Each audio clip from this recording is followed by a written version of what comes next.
Indian to go abroad and earn their living. Don't you think right to equality is violated here? So, laws should be like that which spare no one. In our country, women have to behave in particular way, sit in particular way and talk in particular manner. So the question arises here is, where is the freedom even after 73 years of independence? In my opinion, there is need to rationalize the existing legal framework and institution to ensure the protection of human rights in our country.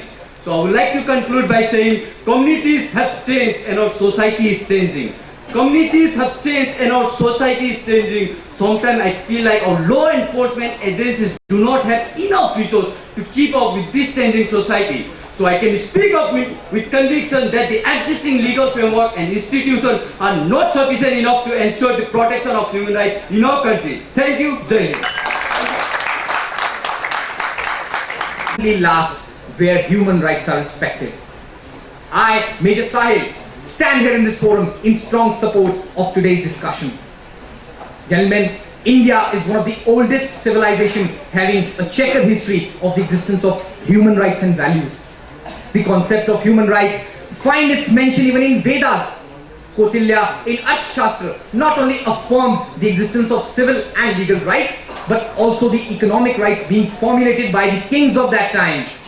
Similarly, our constitution in it has the most elaborated fundamental laws and charter on human rights ever framed by any state across the globe. We as a nation hold strong theoretical commitment towards the human rights for all. India has signed a number of international standards and conventions, including those on civil and political rights, Convention for the Rights of Children and Women, and so on. Gentlemen, the list is endless. But my fellow opponents have chosen to be selectively ignorant of the realities. The responsibility of the enforcement of human rights laws in our country lies on the shoulders of various agencies. First and the foremost, the judiciary, presided by Honorable Supreme Court, has become the vanguard of human rights in India. Exemplary judgments in case of Sabrimala, rights of transgender, rights of Muslim women in triple talaq is a testimony of its commitment. I feel proud here to say that the Indian courts today have become the courts of poor and the underprivileged. Its portals open for the downtrodden, the ignorant and the illiterates. The magnanimity of the judiciary can be corroborated by the fact that terrorists like Kassab was even given a chance to speak for himself. What more you want, sir? What more? Another equally important institution in safeguarding the human rights in this country is the security force. It's a stark reality of a present time that our internal security situation fluctuates only and always between bad and worse. By enacting certain laws like AFSPA, POTA and Unlawful Activity Prevention Act, government has treated the violation of human rights as a special crime that warrants special and stringent laws. I want to tell these young students sitting here that I, as a representative of a security force, assure you that we have been trained and taught to hold highest regard for human rights. In fact, the existence of a human rights cell in Indian Army much before the inception of any human rights agency in this country is a testimony of this.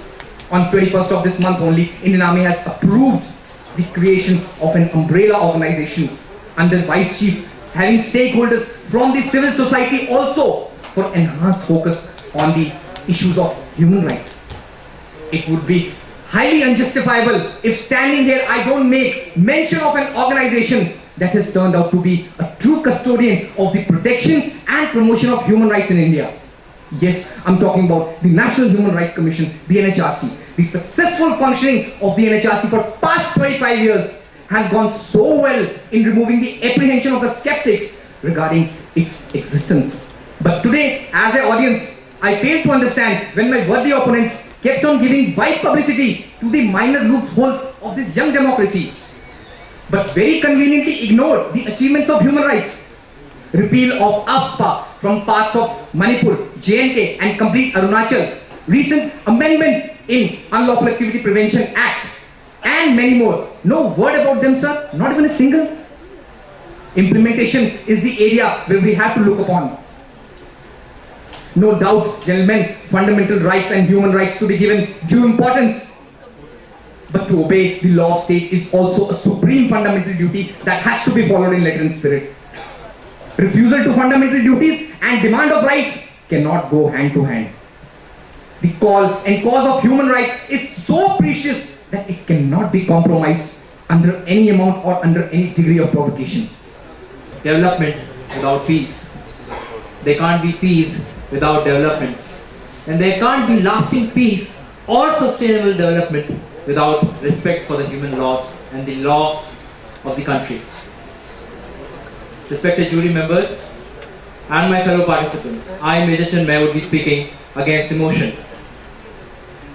India has a federal structure of government, which means that it is primarily the responsibility of the state governments to enforce the law and order. However, more often than once, this has been taken as an excuse by the central government to avoid ensuring the implementation of law as well as ensuring the protection of human rights in states. The authorities use sedition and criminal laws blatantly against people protesting against the government. Even today, cases of child abuse, violence against women, corporate fraud are blatantly and rampantly widespread in the country. Do you think if the existing legal framework was enough, this would have been the case? I don't think so. Indian judiciary has always been the custodian of fundamental rights in the country since independence. However, still, a need was felt that an independent organization should be created to specifically look after the human rights. And that is why 1993, with the advent of the Protection of Human Rights Act, the National Human Rights Commission was formed, along with state-level human rights commissions as well as human rights courts. The chairperson of the NHRC has the same service criteria as well as the status as that of the Chief Justice of Supreme Court, and the members have the same status as that of the judges of the Supreme Court. Looking at that, one would feel that probably NHRC also has the power equivalent to that of the Supreme Court. However, nothing is far from reality. Let me tell you the reasons why this is happening. First and foremost, it is the people of this country. Gentlemen, there are over 25% people in the country or the population which are below poverty line, who are struggling to make ends meet. They are not even aware of their basic human rights. They would rather not go to court and fight for their rights than earning their daily wages. These are the people who face the violation the most. The NHRC is not independent. They might seem so, but they are not. They are heavily dependent on the government in the following aspects. First and foremost, they draw their human resources from the state and the central government. Secondly, finance, which is considered to be the lifeblood of any organization, is granted by the central government, and they grant sums as and when they deem fit to the NHRC. The NHRC has no power to constitute a special investigation team to investigate about any human rights violation cases happening nationally or in the state. Also, the cases which are adjudicated by them, they do not have the power to enforce the judgment. They can just act as an advisory to the state or the central government. Similarly, it is not mandatory for the state government to actually create a human rights court or a state district human rights commission, which is something I fail to understand why. Now, NHRC is definitely doing a commendable job. I will not go against that. However, there are certain things that need to be changed. First and foremost is making the NHRC independent enough to function on its own. Now, my opponents here mentioned many landmark judgment cases, as they would say, which they wanted to showcase by saying that these are the cases which kind of uphold the judicial and the legal framework of the country. First and foremost, Article 370. Everybody knows that since the day August 5th, Kashmir has been on a lockdown. The media has been kept out of the state and nobody has been allowed to enter. Do you call this a successful judgment? Number 2, the Unnao rape case. Just few days ago we saw the main accused, Mr. Sengar, an influential politician, coming out laughing from the courts, saying that he is not aware what happened to the rape victim. Her entire family has been wiped out in an accident. Sabrimala, till date, 2 women have entered the temple. Is that a successful implementation? I don't think so. So ladies and gentlemen, I would rest my case by saying that implementation is as much part of a legal framework as is passing the judgment. So unless and until we strengthen that framework, it is impossible for us to have a strong human rights commission. Thank you so much. Jimmy Carter once said, invent human rights. But in a very real sense, human rights invented America. Such is the importance of the concept of human rights attached to by the world's greatest superpower. Respected members of the jury, fellow participants and audience, I am Assistant Commandant Rushikesh from CISF and would like to present my views for the motion. The existing legal framework and institutions are sufficient for the protection of human rights in India. The Indian Constitution and the legal framework provides protection against any infringement of human rights. Part 3 of the Constitution put forth the idea of fundamental rights. Article 14 to 18 provide right to equality. Article 19 to 22 provide right to freedom. Article 25 provide right to freedom of religion. Article 21 provide right to life and personal liberty and has been used by Supreme Court in a very vast sense. Article 32 of the Constitution gives the right to constitutional remedies and is called as the very heart and soul of the Indian Constitution by Dr. Babasaheb Ambedkar. Any individual who feels that his human rights have been violated can approach to Supreme Court. Part 4 of the Constitution gives the idea of directive principle of state policies, which act as a guiding light for our lawmakers in order to ensure into a social and economic democracy.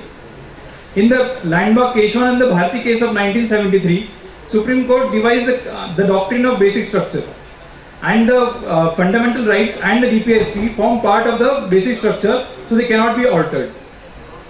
Within the constitutional framework, a number of laws have been enacted over a period of time in order to ensure a life of dignity for the Indian citizen.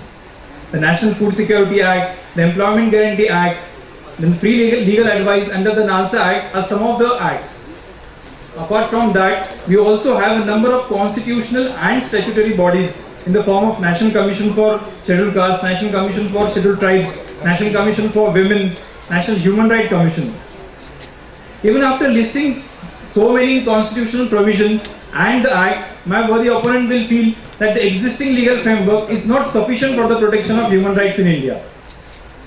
They will raise the issues of under trials, fake encounters and crime against women. But in cases of under trial, Section 436A of CRPC provides that no person can be held into imprisonment for a period exceeding 1/2 of the maximum imprisonment for the crime for which he is being tried. Similarly, in case of death during police action, while the law provides protection to the police party in the form of right of private defense, the NHRC guidelines act as a check against the police party. A case of culpable homicide is registered against the police party and a magistrate inquiry is to be conducted within 3 months.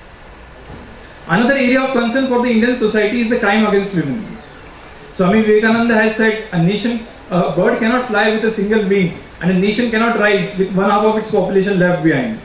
So we have passed a number of acts like the Domestic Violence Act, the Section 375 of IPC dealing with the cases of rape, Prevention of Sexual Harassment at Workplace are some of the laws.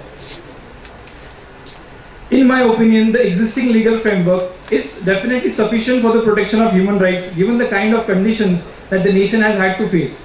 Since its inception, we have had to face the challenge of a rogue nation in the form of Pakistan and challenges to the internal security through Naxalism and insurgency in Northeast India.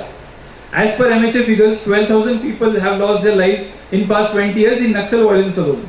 So at times when the prime importance becomes to uphold the sovereignty and integrity of our nation, if my worthy opponent feel like of making the human rights absolute, then it will adversely impact our national security and act as an impediment for the security forces. Another focus area I would like to bring the focus of today's debate is the awareness about the legal provision. We are already in the 69th year of our republic, but a vast majority of the population remains oblivious to the legal provision and the protection provided by the law. A law is as good as the people implementing it. So the law enforcement is another focus area. To conclude, I would like to state the preamble of our constitution, which in my opinion provides the vision of our forefathers for the idea of nation. We the people of India, having solemnly resolved to constitute India into a sovereign, socialist, secular, democratic, and to provide to its citizens justice, liberty, equality, fraternity, assuring the dignity of the individual and the unity and integrity of the nation. So these two ideas have to be read together. Thank you. Jai Hind, Jai Bharat.